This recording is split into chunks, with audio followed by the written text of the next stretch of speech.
I'm a nurse by profession. Graduate po ako sa CEU. And then po, after ko po makagraduate, nag-work po ako sa hospital for 1 year. Sobrang nakakapagod po. Yung sobrang toxic po kasi yung mga pasyente po. At the same time po, yung babagan nga po ng sweldo.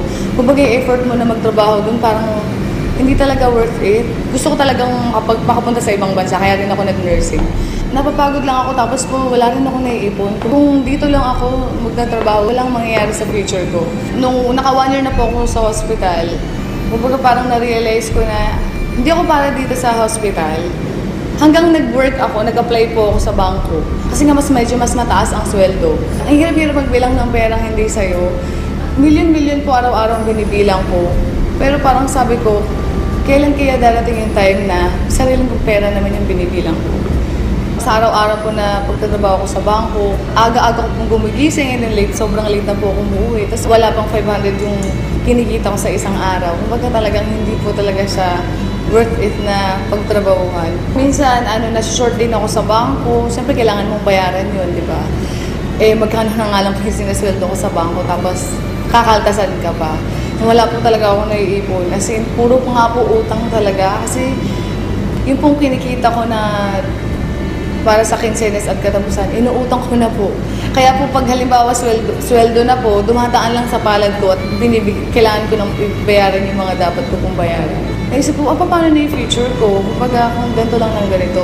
Etong negosyo na to, pinagdasal ko kasi talaga siya. Nung after ko pong magdasal, actually, mga ilang days lang namig ko po si Upline Jong Jorge na isa rin po sa mga Millionaires Club ng Royal. Kumbaga po, sobrang blessing na ma-share sa akin yung opportunity. And-explain niya sa akin yung negosyo. Ang ganda pala talaga ng Royal. At the same time, yung products ng Royal napakaganda. Sobrang dami ng produkto. Ang kumpanya, very stable. As in, nung napakinggan ko yung negosyo ng Royal, yung pananaw ko sa buhay, sobrang nag-iba. Sabi ko, meron palang ganitong opportunity. Bakit ngayon ko lang nga talaga pinakinggan? Kasi sabi ko, meron namang opportunity sa Pilipinas, bakit kailangan ko pang pumunta ng ibang bansa?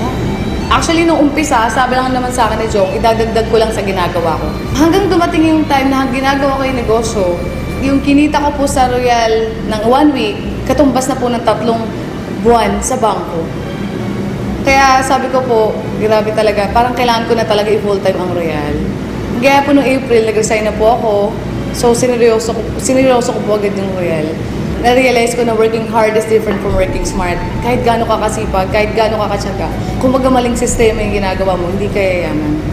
Pero po, grabe po, yung sipag mo, yung tiyaga mo, ilipat mo sa Royal, tamang sistema, panigurado yayaman ka.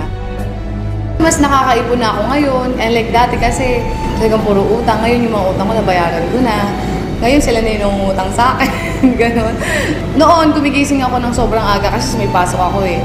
Ngayon, nung nag-royal ako, gumigising lang ako kapag tapos na ako matulog.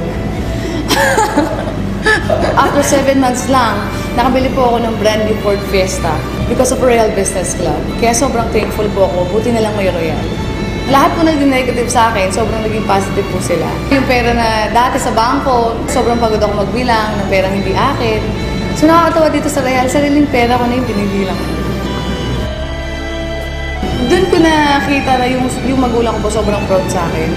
Kumbaga kahit hindi ako nakapag-ibang bansa, kayang-kaya kong tuparin yung mga pangarap ko kahit dito lang sa Pilipinas.